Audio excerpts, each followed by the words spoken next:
everybody. Welcome back for another episode of the Light After Trauma podcast. I'm your host, Alyssa Scolari, and we are talking about neurofeedback today. I'm so excited. You're probably so sick of hearing me say that, but I mean it when I say that this is seriously one of my favorite topics. We have with us here today a dear friend of mine, Leanne Hershkowitz.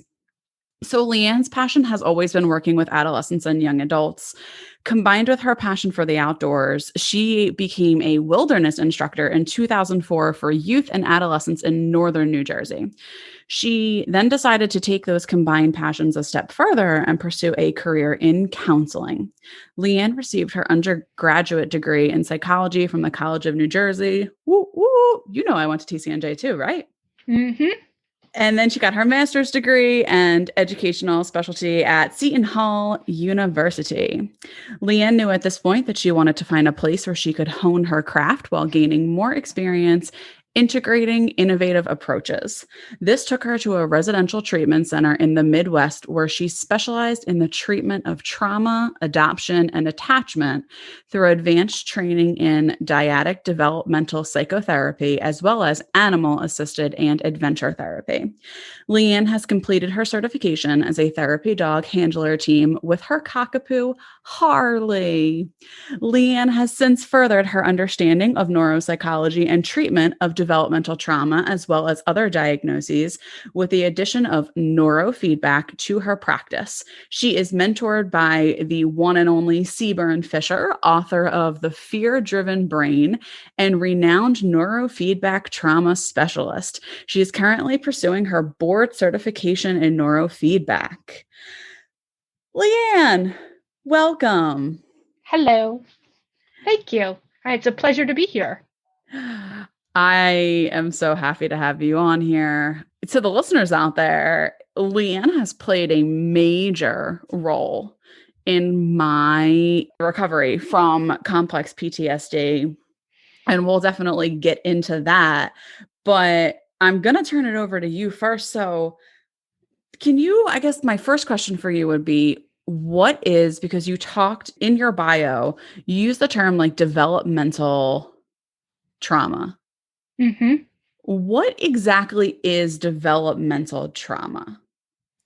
So it is an attempt to be a diagnosis by Dr. Bessel van der Kolk, one of the leading researchers in trauma.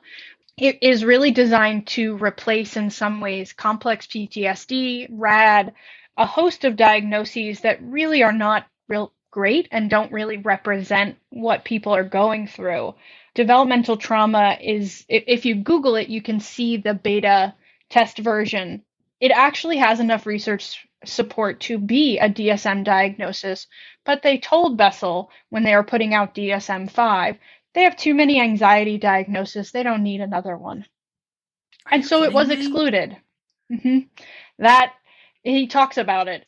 That is how bad our diagnostic manual is. And don't get me off on that tangent. I'll go out for 20 minutes before you get me back about how useless the diagnostic system that we currently have is.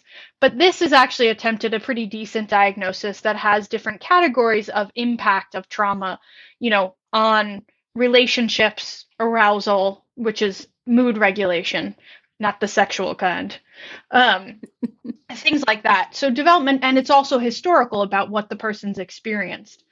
For lay people, the developmental trauma is really about trauma during your developing years. So birth, actually in utero counts 100%. In utero, yes. All the way through to, you could say 12, but I really would take it to 18, 20. Those are, your brain's not fully developed. I'm giving you air quotes until 25. So within those developing years, but just know the younger it is, the greater the impact.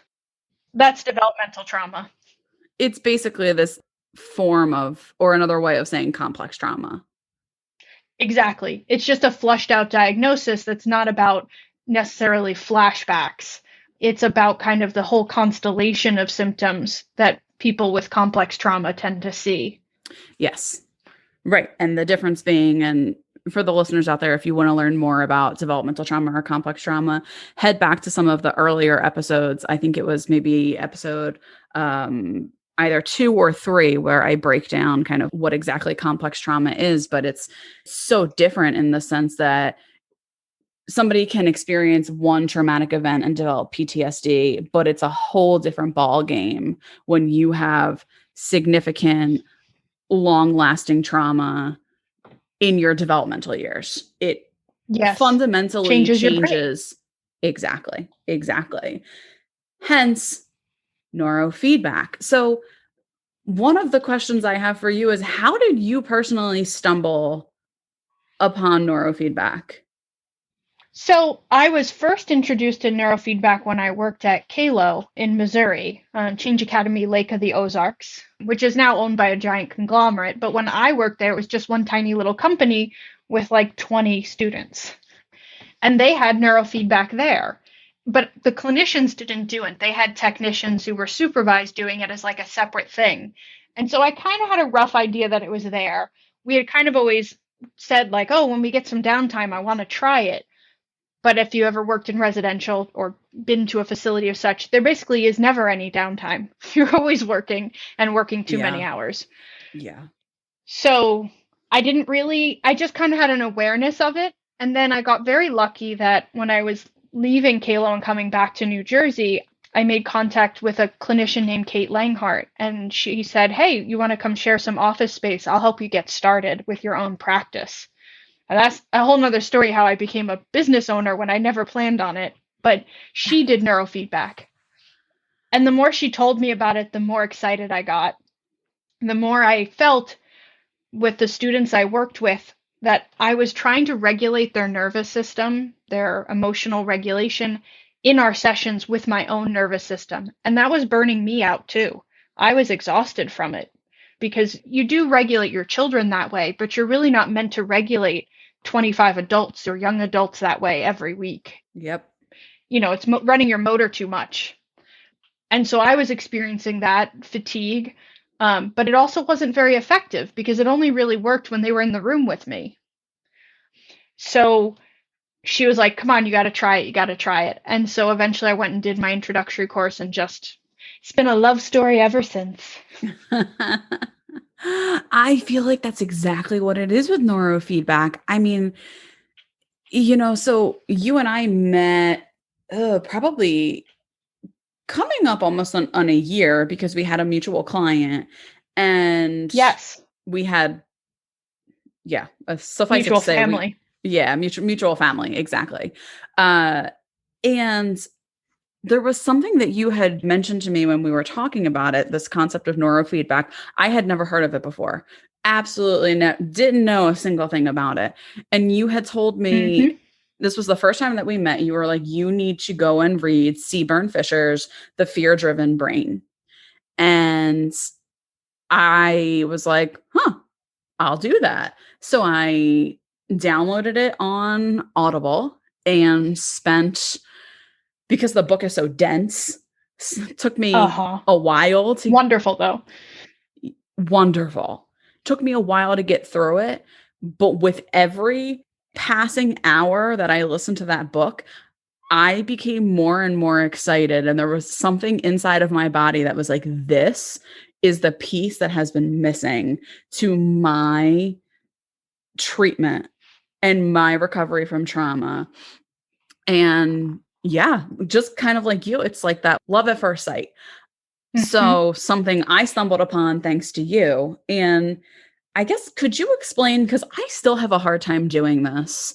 And obviously I don't have my certification in it at all, but could you explain, like, what is neurofeedback? I find that to be such a hard question.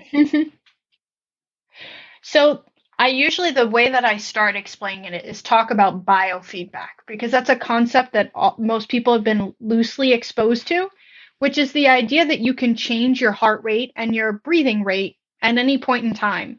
If you're given the feedback, like, those little finger things they put on you, the doctors or the hospital, that shows you your pulse, how like fast your heart is beating. Yeah, you can do it with your oxygen saturation as well. You can actually do it with your physical body temperature in a specific location too. These are all methods of biofeedback. One of them is heart rate variability, which teaches you to regulate your heart rate and breath. But meditation, all of that is around the heart and the breath. And if you get the feedback, okay, my heart's beating 150 beats per minute. Blah, blah, blah, blah, blah, blah, blah. If you sit there and take slow, deep breaths, your heart rate will decrease and you can control your body. The important piece to that is heart rate is technically an unconscious function. If you stop thinking about your heart, it still beats all on its own. That's the difference between the brain and the mind. The brain controls things without our conscious awareness and will continue to do things. But the mind is our conscious thinking, and therapy really targets the mind.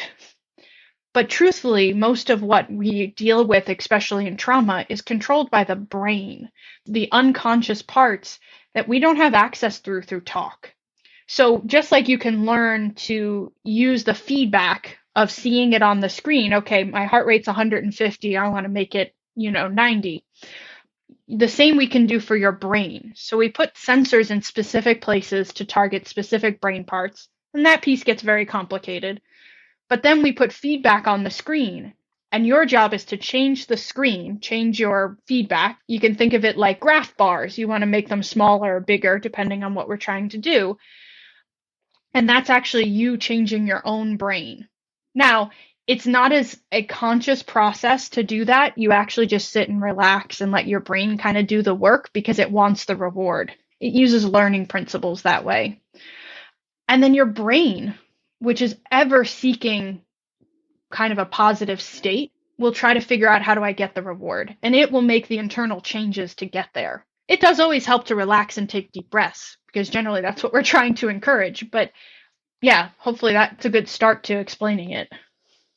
Yeah, it's like, I can't remember if this was something that you had said or if this was something that I had read in Seaburn's book, but it's like, there are limitations. Of course. I think we would be remiss if we didn't acknowledge the limitations of psychotherapy, modern psychotherapy, right? There's so many limitations on it.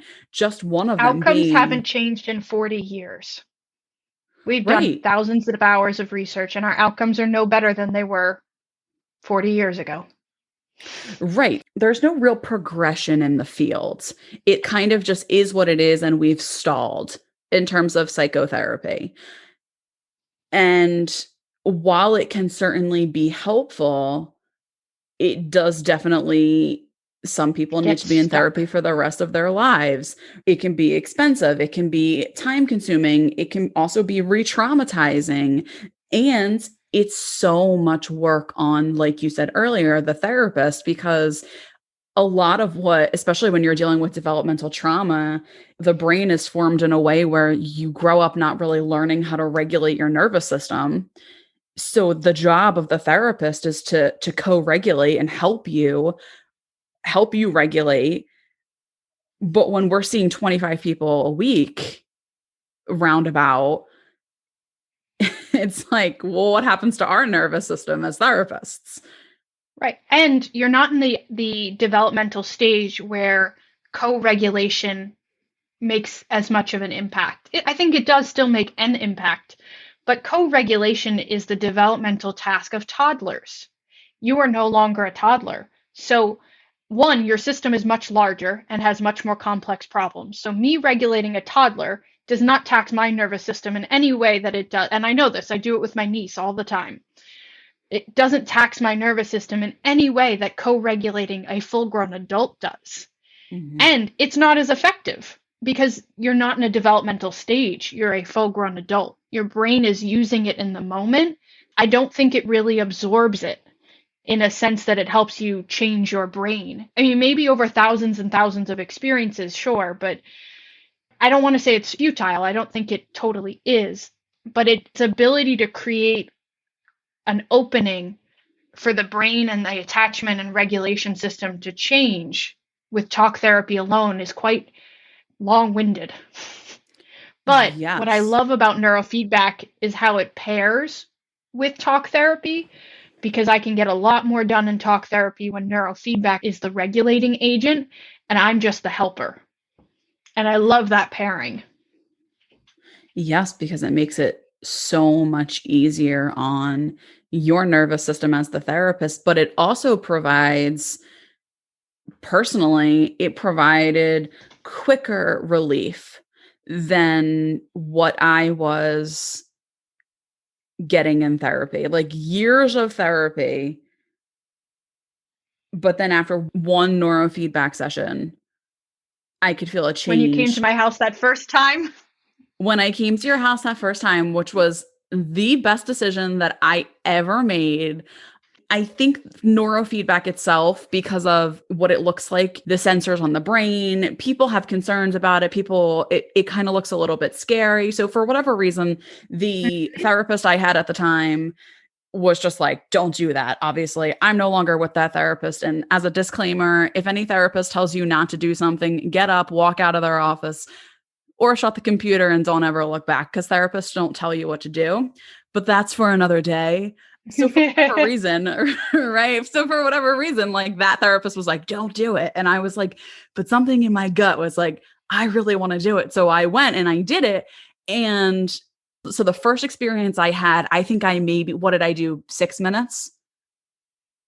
Yep. I think that's all we did. Right. So it could have even been 3 minutes. You might have started me at 3 because you want to start small because you don't know. Everybody reacts differently. And I came home. So one of my triggers is car accidents. I've had a lot of traumatic car accidents in my life. I've lost a lot of people, been in bad car accidents. And typically, anytime that I even come close, if a car gets too close to me, it sends I go into a full-blown panic attack. And I remember I was driving home, I was on the highway, and somebody almost drove me off the road. And I was appropriately alarmed, but I didn't go into this place of, I have to pull over, I'm shaking, I can't feel my limbs, my heart is racing, I'm sobbing. None of that happened. And that was the first time that ever happened to me. And that was 3, maybe 6 minutes of neurofeedback after years. In a very particular place. Yes, in a very particular place. So, right. So that's just an example of what neurofeedback can do. Now, can you kind of talk a little bit, and I don't know if this would be too complex, but about like the different spots on the brain? Sure. So where we put sensors and how we pick training stuff is very, very complicated. And we all have different approaches, different ways. And what I did that worked really well for you, somebody else could have done something slightly different and could have worked very well too. In a lot of ways, almost anything we do in neurofeedback tends to work. But the places we choose on the head have to do with what networks and what brain parts we're trying to affect. And what we know about trauma is it's the base of the brain. It's the limbic system and the sensory systems, and actually our brain stem systems as well that are so heavily affected. Dr. Ruth Lanius is kind of pioneering a lot of the research. She's studying it under the heading of PTSD, but that includes chronic PTSD and truthfully developmental trauma. So her research is great to look into to learn more about those brain parts. And so where we put the sensors depends what we're trying to affect. And one of the things that Seaburn Fisher, she didn't create it, but she has really pioneered it, is Indian Ridge training. Now, that's INION, not Indian. I'm not being racist. It's Indian, promise. That's what I said the first time. I was like, oh, the Indian Ridge. And you were like, no. No, we're not. Don't say that. No. I make this statement every time I say it now, because if you don't see it in writing, it does sound like I'm saying Indian, but not but not enunciating. It's Indian. And it is for the Indian Ridge on the back of your head, which is a biomarker. It's part of your skull. So if you were to imagine holding a baby's head, that is where your hand is. And that is no accident. You know, that regulating piece of the mother's hand on the back of a baby's head is extremely important for development. And it is, you know, symbolically and actually. But that is also where your cerebellum is. You can also, through neurofeedback, kind of get towards the periaqueductal gray and the superior colliculus, which are all involved in your fear systems and connected to your sensory input systems. So when something sets you off, like somebody swerves into your lane, what we now know is your sensory systems immediately lock into your fear systems. So it bypasses all the other normal systems and goes right, we have a crisis. But if we can get those systems to calm down and be more regulated, you can have a more normal top of the brain. Your top part of the brain is your thinking and logic for the most part. You can have a more normal response because the bottom part of your brain hasn't hijacked the system. And that's why Seburn's book is called The Fear-Driven Brain, because that system is designed, rightfully so, that when it thinks there's threat to life or limb, or psychological threat we now understand, it hijacks your entire brain and it drives the show. But it also destroys your body in the process, because all of the systems that take over during fight or flight are very taxing on our bodies and our brains, our immune system, everything, our digestion particularly as well. So when it hijacks and it stays that way, which is chronic PTSD, you have fallout in almost every major system in your body. So to calm that, which is Indian Ridge training, can have a very fast and very profound effect. And it is one of my favorite training spots to do. But we also train things like the temporal lobes, which are, kind of mood related. We train, I'm pointing at the temporal lobes like, what, you can see me. It's above your ears. Yep. Also, top of the head, front of the brain. I mean, we train all over the place depending on what we're trying to do. But for those of us who do work with a lot with developmental trauma, chronic PTSD, we're really focused heavily on that foundation, the fear system and the limbic, our reptilian brain, as it's called sometimes. When somebody starts neurofeedback, is it something like therapy that they have to do for the rest of their lives? Or is there an end to it? Or does it differ from person to person? So it definitely differs from person to person.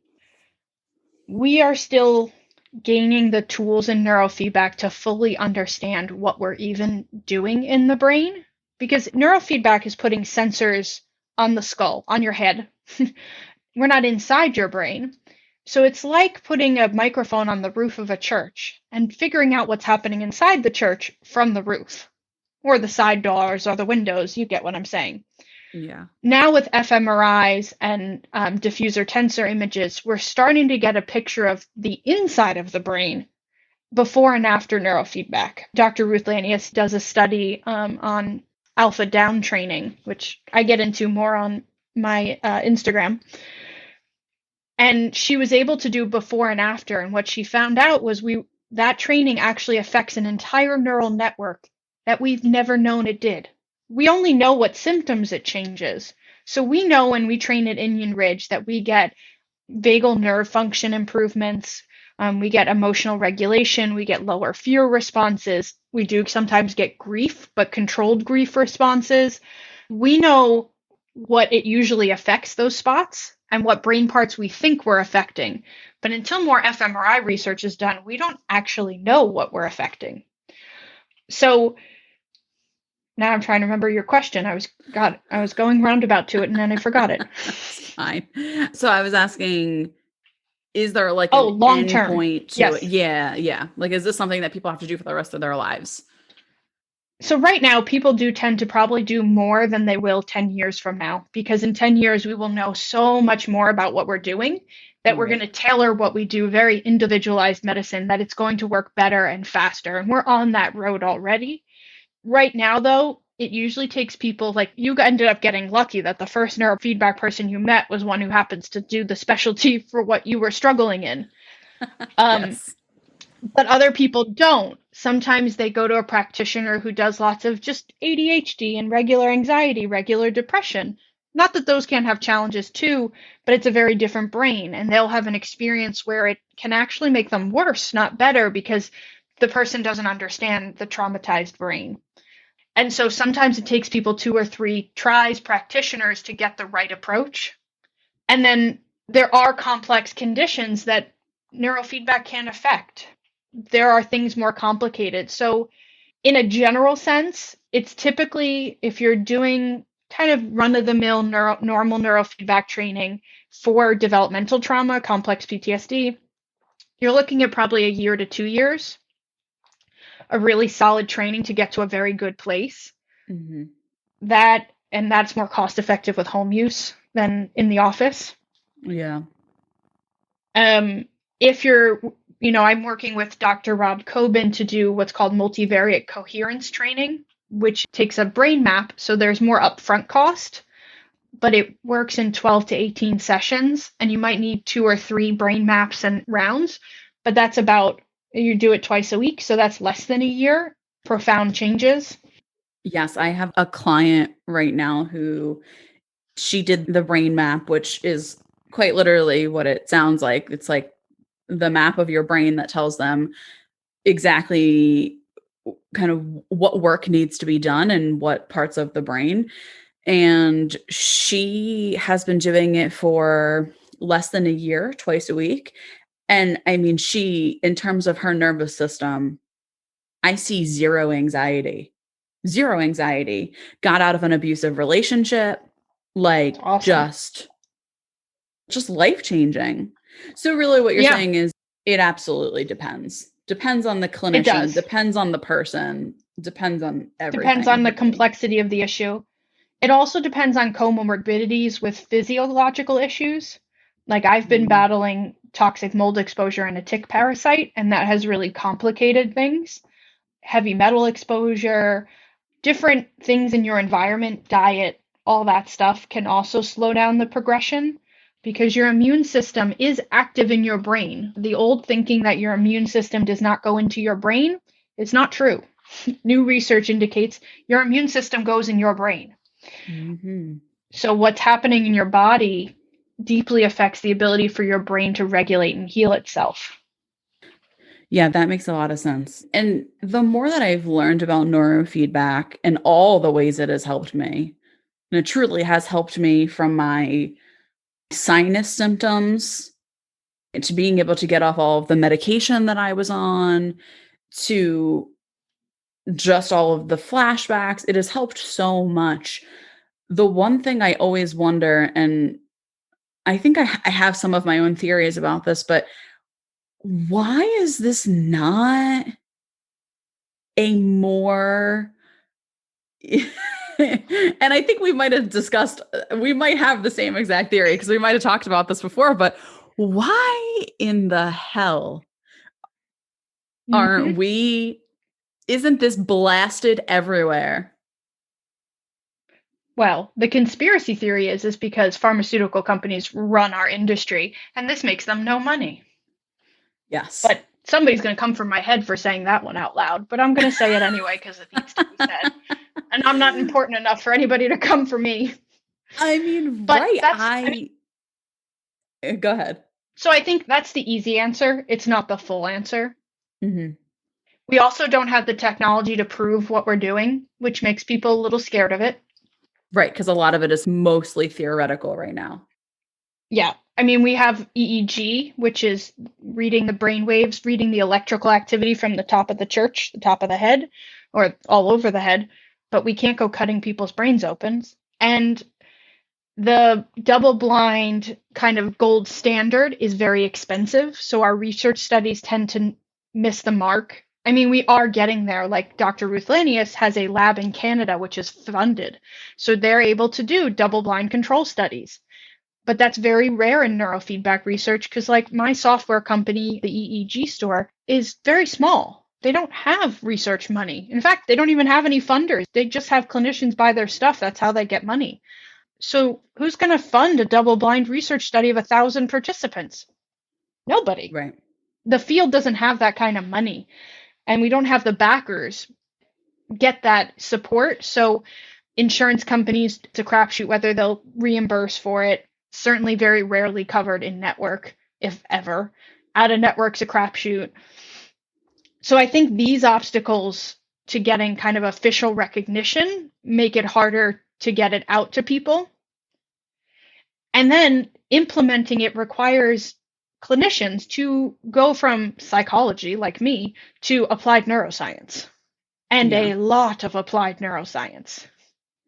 And that's a big jump, and a lot of clinicians are not excited to do it. And there's no manualized approach. I mean, I shouldn't say that. There are some. This is personalized medicine.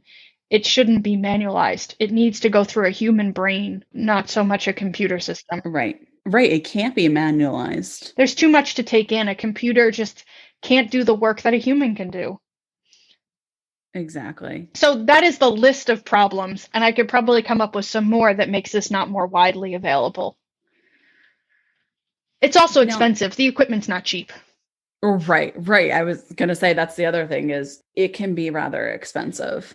But I always look at it as like when you look at what you could potentially be saving in therapy costs, especially if you see an out-of-network provider, then it's kind of like a big upfront cost, but at the end of the day is saving you tons of money in what could potentially be decades. I ran the numbers. Ah, you have. Okay. So yeah, I'm sure it saves so much money. Mm-hmm. Mm-hmm. So, and I just ran the numbers for in-home use versus in the clinic, in the office use. And that's a huge savings. Over 1 year, it's mild savings.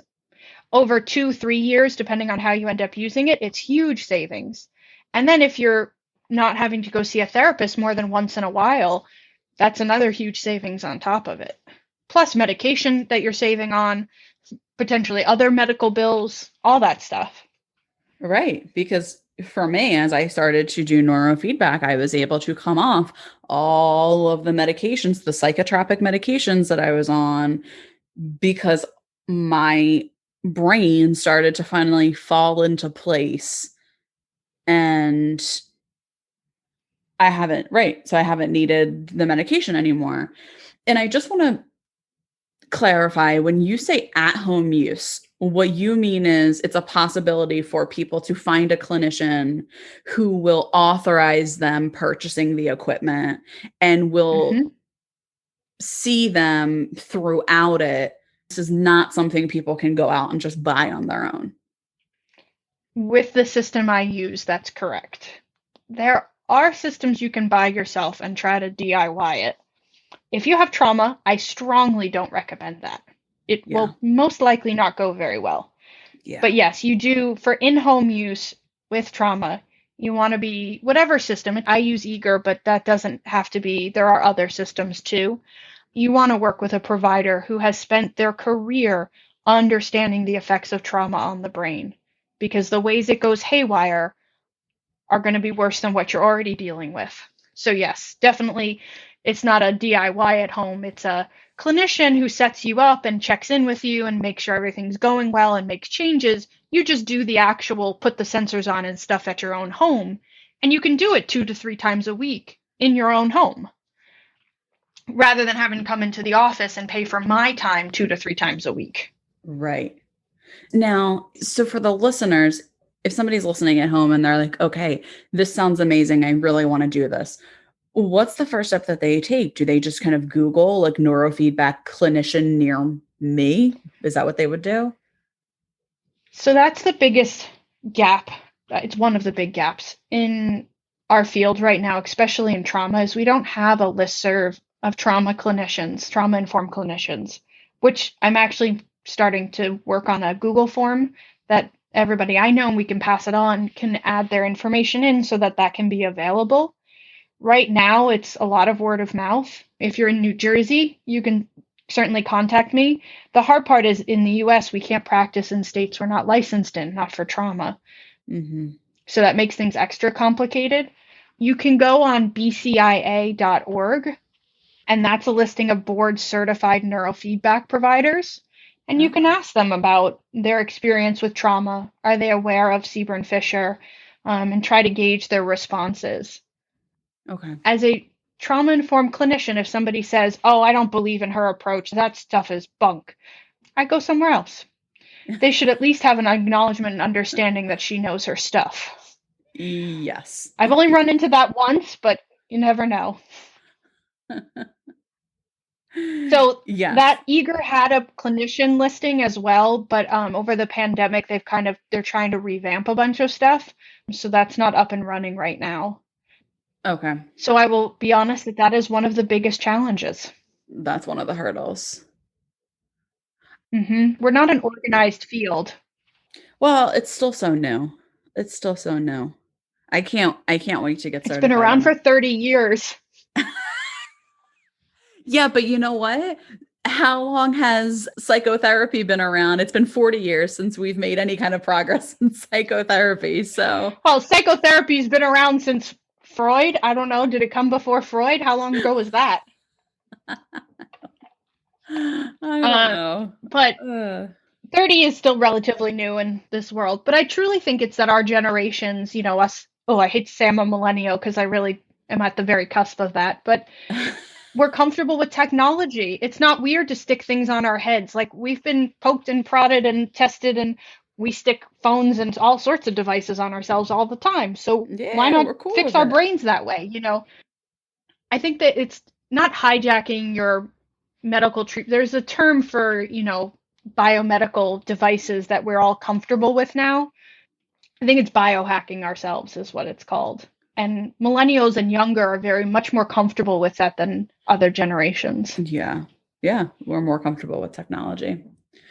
So one of the things that you also do is you create a lot of free videos for people to be able to go and learn more about neurofeedback. So if people want to find some of the stuff that you do, where can they find you at? So I am at the Neurofeedback Gal. You can also put my name into Instagram, and both my personal and my professional will pop up. I can only accept you on my professional. My personal is only for people who have met me IRL. But you can put my name in, or you can put at the Neurofeedback Gal. Awesome. And I will link the Instagram handle in the show notes for those of you who are interested. You really should go and give Leanne a follow on her Instagram because the videos that she does are really incredible and they're very, very helpful. So thank you for sharing what I consider to be one of the biggest secrets to healing developmental trauma that people don't talk about. So yeah, thank you for sharing that. 100% agree. Yeah, you're welcome. Thank you for having me. I will talk about neurofeedback forever and ever to anybody who will listen, because not enough people know. So many people need it. I know. I love your passion for it.